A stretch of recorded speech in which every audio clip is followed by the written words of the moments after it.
Ta parole est une lampe à mes pieds, une lumière sur mon sentier. Psaume 119, verset 105.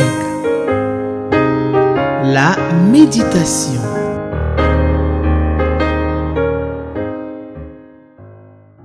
Nous sommes le dimanche 7 septembre 2024 et nous vous souhaitons la bienvenue à notre émission, la méditation sur Espérance TV. Espérance TV pour le salut du monde avec la Ligue de la lecture de la Bible. Donc, nous tenons ici le lecteur de la Bible de cette année, édition 2025. Et nous allons donc ce jour méditer une portion de la parole de Dieu dans Matthieu 24, les versets 23 à 31.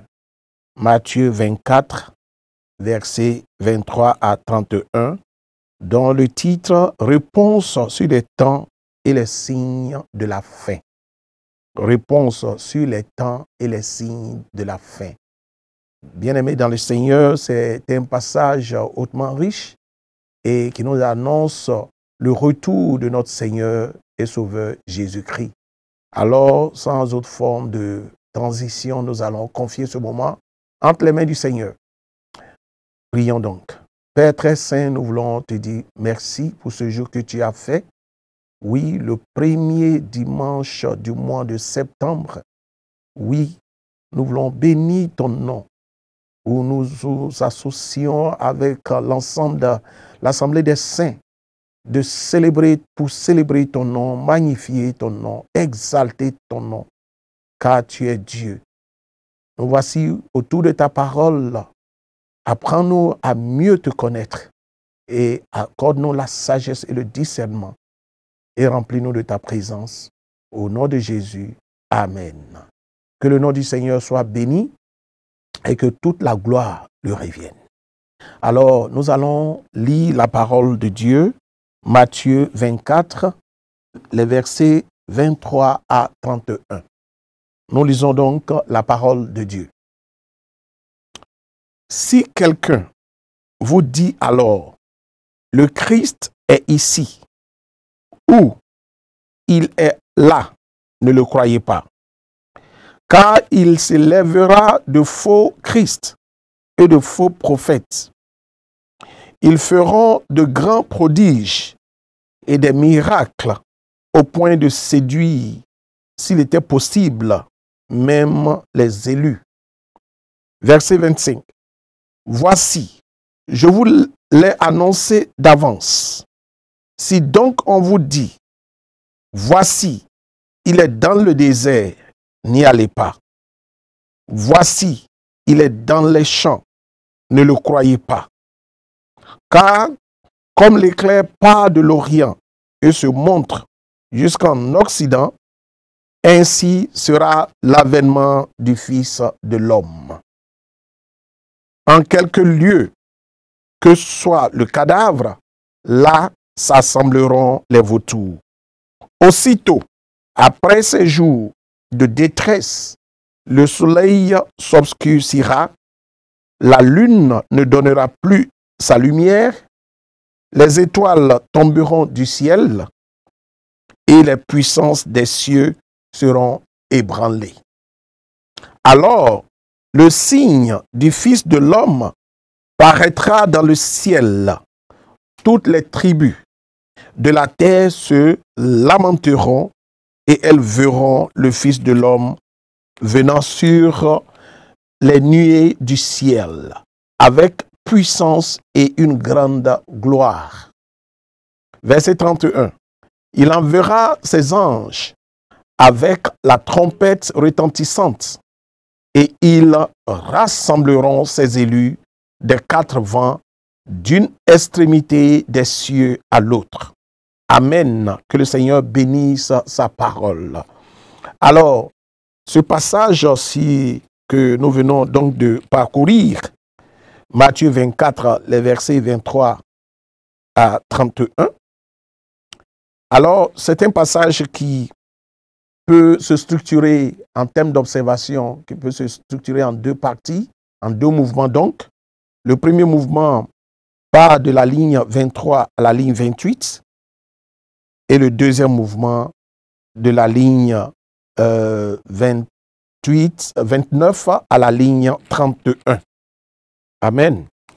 Alors, qu'est-ce qu'il faut retenir? Ce qu'il faut retenir ici, c'est que Jésus revient bientôt. Alléluia.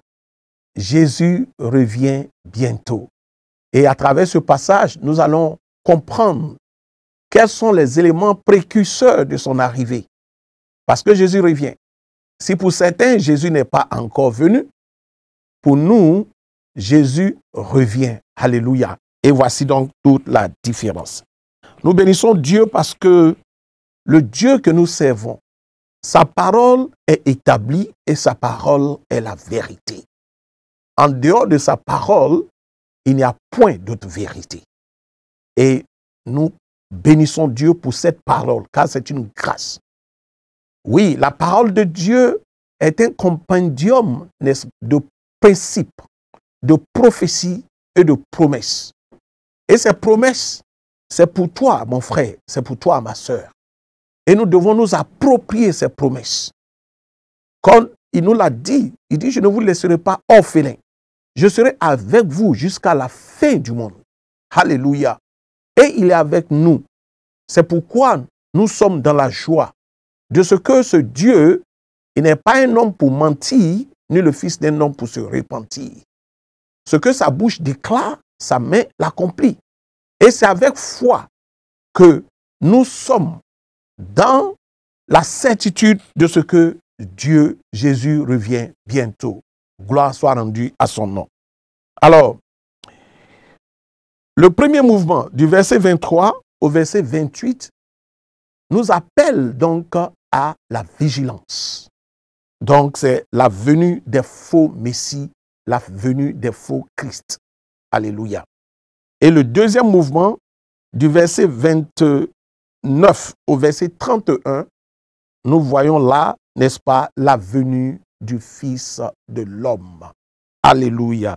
Alors, nous commençons ceci par dire quoi? Par dire que Dieu est dans sa parole. Et Jésus nous met en garde. Il dit, si quelqu'un vous dit, alors, le Christ est ici, ou il est là, ne le croyez pas. C'est une mise en garde, afin que nous puissions être alertes sur cette information de ce que beaucoup se feront passer pour Christ. Beaucoup se feront passer pour Jésus. Beaucoup se feront passer pour Jésus-Christ de Nazareth. Oui, et aujourd'hui, l'actualité nous montre que des Messies, il y en a. Des Christ, des Jésus-Christ, il y en a.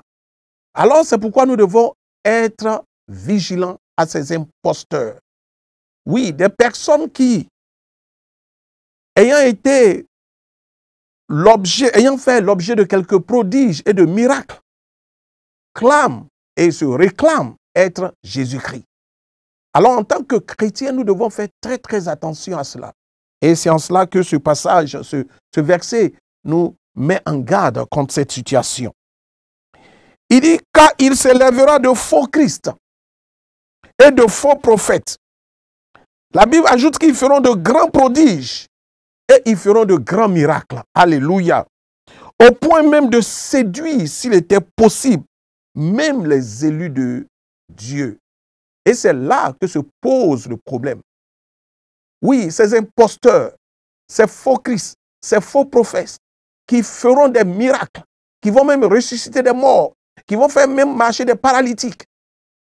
Ces personnes-là, il ne faut pas les évaluer par la qualité des miracles qu'ils opèrent, mais il faut plutôt voir le type de fruits qu'ils portent.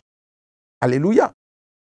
Il faut faire attention au type de fruits qu'ils portent. Et c'est en cela que nous pouvons discerner le vrai du faux. Le vrai Jésus, il est unique. Il n'y a pas de Jésus. Alléluia. Donc, nous devons faire très, très attention à cet aspect. Alors, même les élus ne sont pas épargnés de la séduction. Et le mot qui attire notre attention ici, c'est le mot séduction. La séduction est là, n'est-ce pas, du diable, de mener, d'attirer à lui des personnes, en réalité, afin de pouvoir, n'est-ce pas, les gagner à sa cause. Et c'est pourquoi l'esprit de séduction est aujourd'hui partout dans ce monde. L'esprit de séduction sur toutes les formes. À peine vous allumez la télé, à peine vous mettez en marche votre téléphone, à peine vous ouvrez les yeux à travers les publicités, l'esprit de séduction est là, partout. Et c'est pourquoi il faut avoir le discernement. Il faut être trempé dans la parole de Dieu et il faut avoir, n'est-ce pas, tout ce qu'il faut afin de pouvoir résister à cet esprit de séduction. Donc, voici, il dit, je vous l'ai annoncé d'avance. Si donc on vous dit qu'il est dans le désert, n'y allez pas. Si on vous dit qu'il est dans les champs, ne le croyez pas. Ici, le désert, les champs traduit simplement l'idée de ce que certains diront que Jésus-Christ est à tel endroit, à tel autre lieu, en tel endroit. Il faille donc faire attention. Parce que le Jésus que nous servons, il revient, il n'est pas encore venu. Et nous verrons tout à l'heure les signes qui vont annoncer, n'est-ce pas, sa venue. Alléluia. Il dit, car comme l'éclair, verset 27, car comme l'éclair part de l'Orient et se monte jusqu'en Occident, ainsi sera l'avènement du Fils de l'homme. Alléluia. Gloire soit rendue à Dieu. Comme l'éclair part de l'Orient et se monte jusqu'en Occident. De l'Orient en Occident, ça veut dire que cet avènement se fera de façon universelle. Et la Bible déclare que tout œil le verra. Tout œil le verra. Ce sera tellement un événement qui n'est pas à cacher. Ce n'est pas quelque chose qui va se faire, dont on va faire un reportage dans par une télévision ou une radio. Non, c'est un événement planétaire, un événement universel. Parce qu'il est le maître de l'univers et il est le maître de la terre. La Bible dit que ce sera comme un éclair qui part donc et se monte de l'Orient et se monte jusqu'en Occident. Ainsi sera l'avènement du Fils de l'homme. En quelque lieu que soit le cadavre, là s'assembleront les vautours.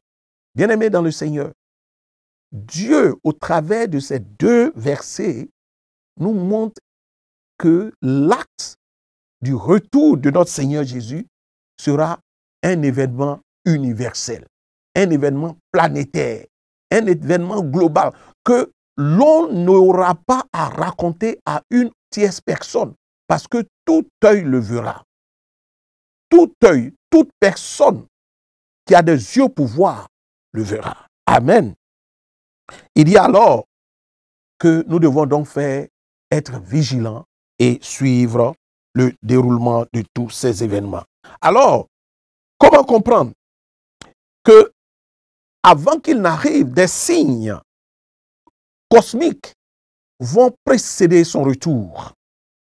Et ces signes-là commencent par les événements ainsi libellés. Aussitôt, après ces jours de détresse, la Bible dit que le soleil s'obscurcira. La lune ne donnera plus sa lumière et les étoiles tomberont du ciel et les puissances des cieux seront ébranlées. Alors, comment comprendre qu'il y aura donc un bouleversement cataclysmique, à la fois physique et spirituel, pour annoncer le retour de Christ? Et ce retour-là se fera de façon, je veux dire, visible.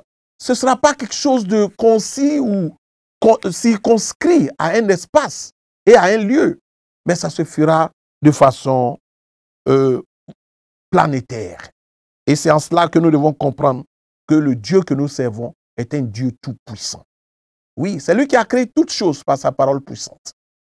Et toute chose lui est soumise. C'est pourquoi nous devons faire attention et être vigilants pour ne pas nous laisser endoctriner par les faux prophètes, les faux Christ, qui se clameront être Jésus-Christ. Au verset 30, on nous apprend que les nations se lamenteront car elles vont reconnaître le jugement. Alléluia. Les lamentations ici, c'est l'expression de ce peuple qui a péché, de ces méchants, de ces pécheurs, de ceux qui ont décidé d'endurcir leur cœur. Lorsqu'on leur a annoncé que Christ est le Seigneur et le Sauveur, ils ont dit « arrière de moi » et ils ont tourné le dos parce qu'ils ont endurci leur cœur. Et ces impies seront d'un côté et ils verront. Et les lamentations, n'est-ce pas, seront le fruit de leur semence. Alléluia. Alors les croyants, eux, verront le Fils de l'homme venant sur les nuées avec puissance et gloire. Alléluia. Alors nous avons ici deux côtés. Il y a le côté de ceux qui ont refusé d'accepter Jésus comme étant leur sauveur et Seigneur personnel. Et de l'autre côté, il y a ceux qui sont les élus, les croyants, ceux qui ont décidé de suivre Jésus en tant que sauveur et Seigneur personnel. Ceux qui ont accepté de marcher en conformité de vie avec sa parole et d'être obéissants à la parole de Dieu. Alléluia. Il y aura donc un rassemblement de ces élus, comme le verset 31 nous le dit. Alors, ce rassemblement, c'est les anges qui vont au son de la trompette. Un rassemblement des croyants des quatre coins du monde, de toutes ces personnes qui ont cru, qui ont placé leur confiance en Dieu et qui ont marché avec lui. Et ce sera l'accomplissement de la promesse du salut et de la victoire finale du Christ. Alléluia. Parce que ce retour de Christ, c'est ce que nous attendons tous. Oui, beaucoup ont espéré attendre ce temps, ce jour glorieux, ce jour merveilleux, ce jour où Christ fait son retour et que le monde entier est dans une effervescence, un bouleversement physique, un bouleversement spirituel. Et ce jour-là, oui, au son de la trompette, comme le passage, le verset 31 nous le dit, il enverra ses anges et avec la trompette retentissante, alléluia, et cette trompette-là va sonner le glas et ils rassembleront les élus des quatre vents, d'une extrémité des cieux à l'autre. Alléluia. Oui, bien-aimés dans le Seigneur, le Dieu que nous servons, Jésus-Christ, revient bientôt. Ce n'est pas un slogan, c'est une réalité. Jésus revient. Oui, c'est pourquoi et ce passage de Matthieu nous interpelle afin que nous puissions être vigilants, car nul ne sait ni le jour ni l'heure. Bien-aimé, nul ne sait ni le jour ni l'heure. Alors, nous allons rapidement dégager 5 leçons. La première leçon, c'est de ce que le Dieu que nous servons, la parole qu'il nous a laissée, la parole de Dieu est la vérité. La vérité la véracité de cette parole est établie et elle ne souffre d'aucune ambiguïté.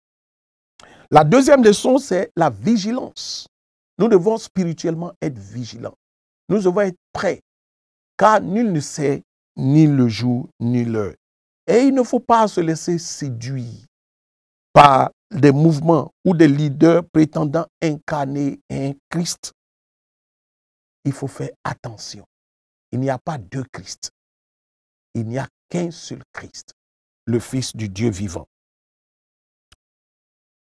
Autant savoir également que nous devons retenir que l'espérance dans le retour du Christ, si les judaïsants estiment que Christ n'est pas encore venu, nous, les évangéliques, nous, les chrétiens, nous savons que notre Dieu, Jésus-Christ, revient. Alléluia.